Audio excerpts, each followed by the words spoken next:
Alright, Tempinay. Sekarang ni saya tengah gosok pal. Kalau kita tengok ni, ini sudah gosok. Kalau tengok landasan ni cantik sudah. Okey. No, wah. Kita mesti mau pandai tengok juga. Saya pun belajar juga di YouTube, di media sosial semua. Bukan pergi komplain-komplain orang begitu yang 30 tahun baru kau tahu kan ini begini cara dia.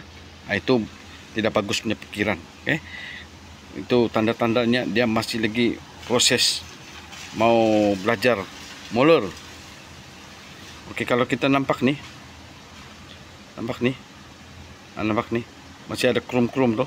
Abaikan tangan yang berjari ini, yang kotor-kotor lah, biasalah. Ini masih belum boleh lagi nih. Ini masih belum boleh.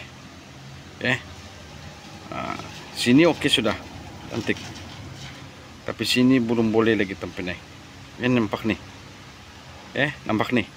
Kita tengok lagi satu kali. Oke, ini boleh. Kita zoom tengok. Kalau sudah pakai cermin mata macam saya, kita zoom lagi.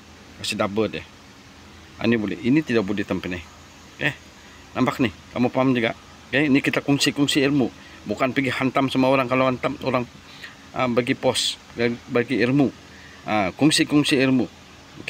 Oke, Tempinay. Lanjut kerja.